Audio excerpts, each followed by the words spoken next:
The mid-season update, or seemingly last update for Modern Warfare's third season, has officially been revealed, and there's actually a ton of stuff to go along with what we know of so far. It's looking like a good one for all parties involved, whether you're a traditional MP player, Warzone player, or anything in between.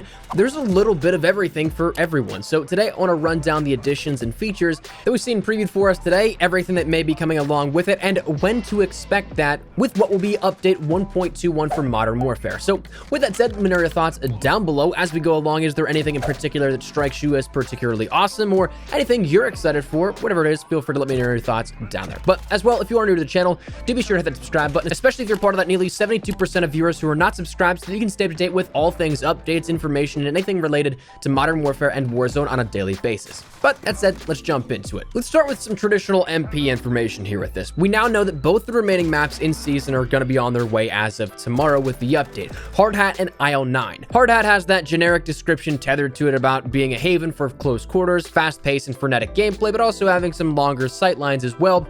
And I know it's a meme at this point to say, well, I wonder where they're going to add doors to it, but in all seriousness, I am curious to see if they make any additions here to it, or if they just let it be basically what it is for Modern Warfare, if there's going to be any gravity to said changes. I'm wondering if it will be like Crash, where there's an entirely new courtyard and spawn alleyway, or if it will be like Rust and be relatively untouched from the original designs and simply retouched graphically and with support for features like mounting on walls and such. Either way though, I'm excited to jump back into the classic for this in MP, and this will be coming along with its own 24/7 playlist, so that's pretty good for players that don't want to try and surf lobbies and just want to experience the new map.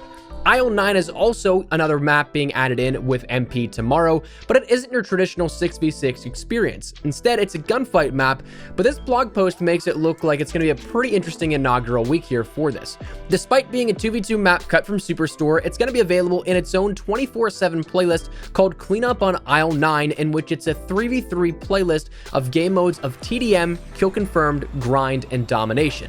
So while it's still going to be in its traditional 2v2 gunfight rotation, it'll also have a completely different realm of play available to players to jump into and I guess learn the map, which I think is really cool. It reminds me of the old school face-off maps from Modern Warfare 3 between those modes, and not having that in the current state of Modern Warfare, I'm honestly really excited to jump into some smaller team action with regular styles of play on a new map. So that'll be coming along here with that with the update. But jumping over to Warzone, there's a couple of cool things here added in, not only just in terms of the new LTM for the week, but also a few new features actually being added in that will greatly help your gameplay, I think. Firstly, we're going to talk about one that I'm incredibly excited for because I always seem to need it whenever there's no option to loot or anything like that later on in game. But there's going to be the introduction of a brand new item called the Armor Box, which is a new, I guess you could say, field upgrade, like your things of your recon drone, dead silence, munitions box, stopping power, that's going to be available in all modes within Warzone.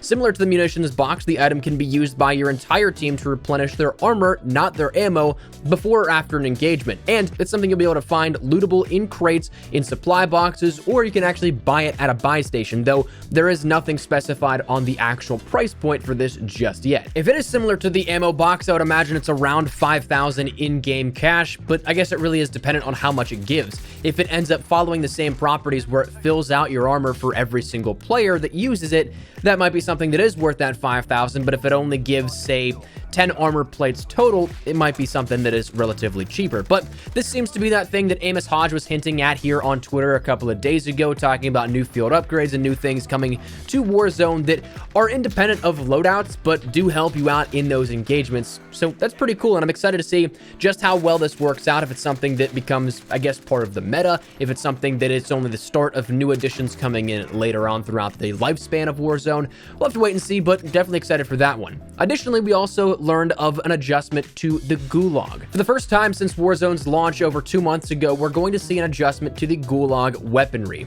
It's no longer just going to be your pistols and shotguns, but now there's going to be a chance to find SMGs and rifles in the Gulag to end up fighting for your ability to respawn back in. You'll end up having random spawns of AK-47s, M13s, Kilo 141s, Ram 7s, Striker 45s, and even more. Now, it's not something that's going to entirely phase out the pistols or the shotguns. You're still going going to have that random chance that you're going to get one of those, as will your opponent, but you'll just have more weapons that will be available to you. So definitely going to change up some of the playstyles, I guess, in the Gulag, and it'll be interesting to see how these change the engagements, but an adjustment no less. In terms of Warzone, we learned a little bit more about some of what's also to come still in terms of the playlist that we'll have on offer. We'll have Blood Money quads coming back for Plunder, which expands upon that trios, gives you another player here in your squad, but also gives you more cash on basically everything that you have on offer. But the big one this week is a new LTM for Battle Royale, this being Classic Battle Royale, meaning that this is going to take away your elements like buy stations, contracts, the Gulag. If you're done, you're done. So I'm curious to see if there'll still be those loadouts that come in at the end of Wave 1 and at the beginning of Wave 5 that allow you to get your regular custom classes, or if you're going to have to simply rely on just what you find in crates and around the world spawns. That'll be a huge change in what we know of for Warzone so far, and I'm interested to see how this plays out. It almost reminds me of playing classic H1, where there's no down mechanic, there's nothing that allows you to get back into the fight. You need to take your engagements a lot more methodically, otherwise you're done and going back to that lobby. Another huge turn here with this, which I'm excited to see how this plays out also, is the fact that along with this mode, the zone is ever collapsing. So it's not something where you wait until the zone closes in, then you have a couple of minutes to get your stuff situated and move to the next zone. I'm assuming there's still going to be zones 1 through 8, but instead of there being those wait periods between it, we end up seeing it instead just go directly to that next zone and start pushing in. So that'll be really interesting to see how that plays out as well. The one thing that I do still have some questions on is what mode this will be in. Is it going to be a squads LTM, or is it going to be a solo LTM? Because we saw that we had stimulus solos for the last 10 days or so, which was a great addition, and it seems like they may be focusing on solos being the LTMs, but we'll have to wait and see with that one. But a few interesting additions coming to Warzone here in the next update. But then we'll move on to what we see is another heavily fan requested item up on deck, that being the Ghost Contingency Bundle, finally coming to the shop. So thanks to the Contractor database, we actually have the bundle listed on here, and we know a lot more than what is detailed in this blog post about what we can expect here with it, including items, the price point, and aside hearing the exact operator equip that comes along with it, we know everything that will be in here. So with a Contingency Bundle, you'll end up getting the classic Ghost skin from the mission Loose Ends in Modern Warfare 2.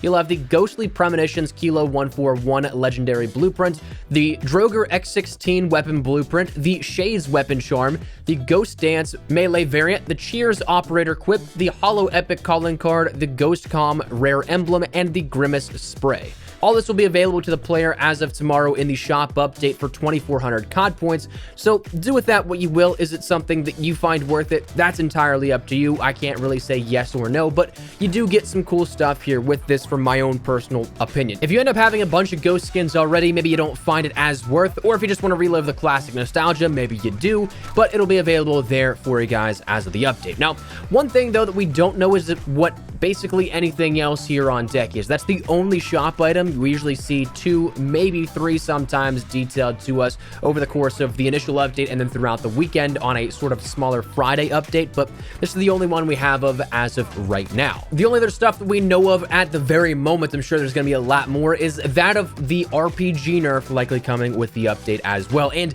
if I were to guess, since it is something that's being held off for a title update and wasn't something already introduced, I'd imagine that maybe we end up seeing also a couple of other weapons fine-tuned here. What those may be, your guess is as good as mine, but it is something that we likely could see some other weapon adjustments coming along with this update. Now, the big question though is, when is the update? Because the last couple of title updates have really been up in the air. They haven't really followed any specific set schedule, but we saw, I believe, the last 2 introduced on Tuesday night at 11 p.m. Pacific Standard Time, so therefore 2 a.m. Eastern, and then I believe 6 a.m. in the UK and elsewhere in Europe, with some slight alterations to when that may be.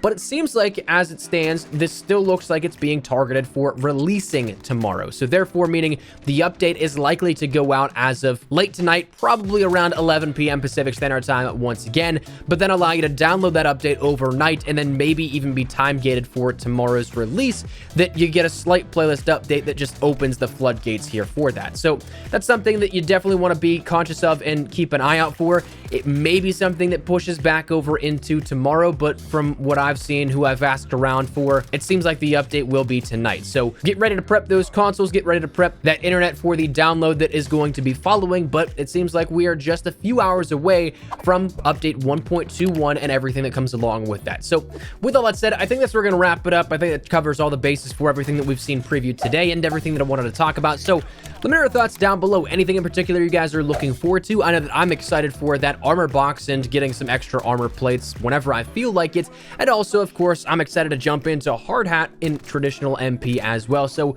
let me know your thoughts down there in the comment section down below. But hopefully you enjoyed the video. If you did, make sure to drop a like down below. And of course, if you are new to the channel, make sure you guys subscribe so you don't miss a single thing regarding all things Modern Warfare, updates, news, information, tips, tricks, all that good stuff. We got you covered here on the channel. So if any of that is true, hit the subscribe button so you don't miss a single thing. If you guys also want to follow me over on Twitter and Instagram, those are the best places to get connected outside of YouTube. Proactive on both those. So if you guys want to strike up a conversation, ask me a question, whatever it may be, that link is down there in the description below. Well, said another way, thank you guys all so much for watching. My name is Espresso. I'll see you guys later. Take care and peace.